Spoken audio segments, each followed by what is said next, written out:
Hello, Stephen Lang here.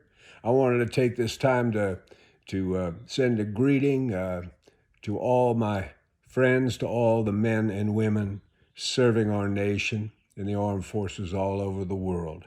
You know, it's 15 years since I made my first visit to the troops, and the calls I've received since then from Navy MWR, a superb organization, have always been it's always been I was going to have an adventure. I was going to have one of the great experiences of my life. The friendships I've formed, the relationships, the things I've learned have just been quite extraordinary. And I count my time being with the troops all over the globe as some of the real highlights of my life. Of course, I can't do it right now because, like everyone else, I'm in quarantine. I'm here at my home in upstate New York, and I'm here in relative comfort. I'm supposed to be in Serbia right now, shooting the sequel to Don't Breathe, which is a film I did in 2016, in which I play a blind man defending his home against some home invaders, and it's a pretty gnarly movie, and I'm looking pretty gnarly right now. I don't look anything like Colonel Quaritch in Avatar, but he's in there too. I guess I do look a bit like an older Ike Clanton from Tombstone. Some of you might remember that. Law don't go around here, Mr. Kansas Law Dog. In any case, I'm home right now, and since I'm not able to make a visit, I thought maybe I would do a little something for you. And I was thinking about it. You know, for the past months, I've been working on a series of poems.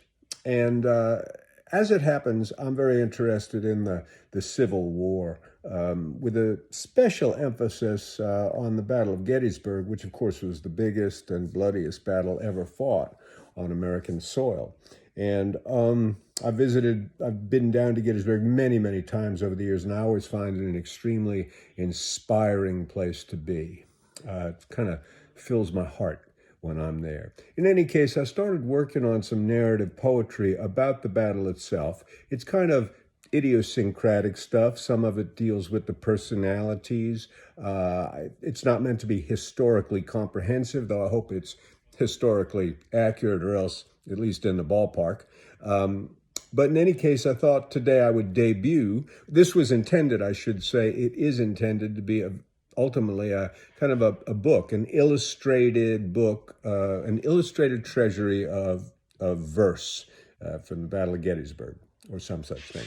In any case, as my offering to all the men and women who serve our country so nobly, I'd like to offer you the first two poems in the cycle, all right? I'm just going to put on my reading glass because even though I wrote it, I haven't quite committed it to memory.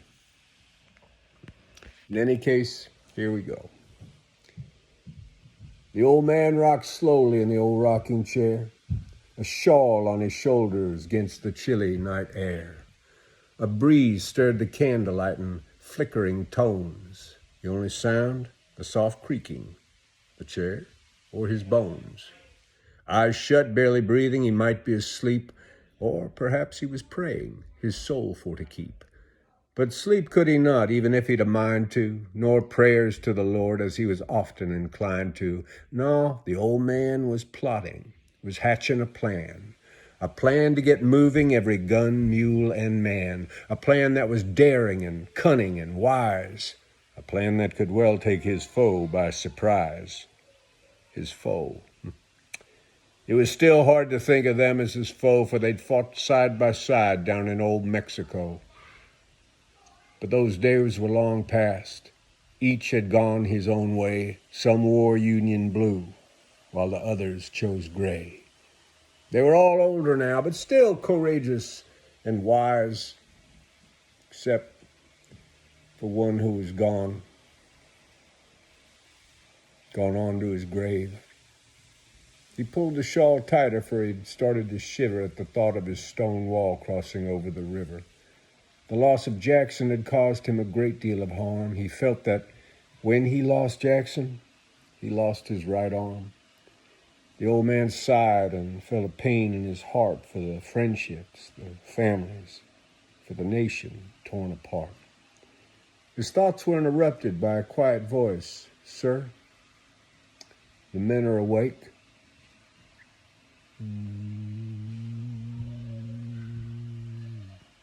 His thoughts were interrupted by a quiet voice. "Sir, morning has come. The men are astir."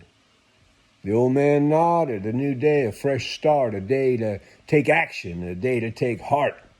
No time for napping, wrapped up in a shawl.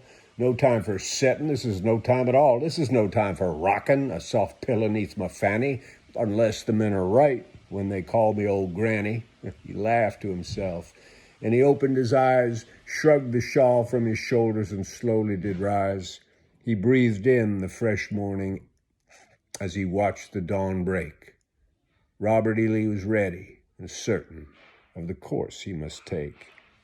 "Saddle up, traveler. Today I ride forth. Assemble the army. Today we march north." So that's the first poem. And now, well, for a slightly different perspective on things. Another man sat rocking, head bowed deep in thought. It was questions he had and answers he sought. He spoke to himself as he sat there thinking, morale is low. Our spirits are sinking. The way our army is being led, that's like a mule that don't know his ass from his head. What in blazes is it that my generals lack? Why won't my generals go on the attack? They have not been equal to the cause they serve. Burnside's too cautious and McClellan lacks nerve. And Hooker? Well, General Hooker and I do not agree on the best way to tackle General Robert E. Lee. We've got more guns, we've got more men, yet we get whipped again and again. Lee should have been beaten at Chancellorsville. We should have attacked, gone in for the kill, but we didn't. Oh, it could make me weep to think that we were caught asleep. Asleep, my goodness, what was Hooker thinking? Perhaps he'd been awake half the night, drinking. I must make well, it's no use crying over spilt whiskey. I must make a change, no matter how risky. And it's also no good crying over sadly spilt blood. I must get this army out of the mire and the mud. But, well, Hooker is out. But who to replace him? Who'll take on the gray fox?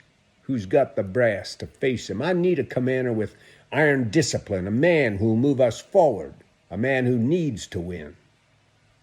That man at Antietam, he went straight at Jackson. By jingo, he even pushed him back some. He hung tough and he stood tall, and he bruised and he bloodied the great stone wall. He's got gumption and guts, and he's got the will, and he'll fight well on his own dung hill. For he's a Pennsylvania man. He'll get the job done if anyone can. Mr. Lincoln raised his head and murmured aloud, yes, he's the fella who stands out from the crowd. He will answer the call in this time of our need. That old snapping turtle, General George Gordon Meade. So there you have it. Those are the first two poems in the Gettysburg cycle. And you're the first people to hear them, and I hope you like them. I think as time goes by, I'll probably learn to recite them better. And who knows, maybe there'll come a time when I'm able to visit you on a base, in a camp, on a carrier somewhere, and do it live for you. If you like it, let my friends at MWR know. I've got plenty more poetry. In any case, I wish you all safety, health, and all the best of good fortune. So, this is Slang saying out.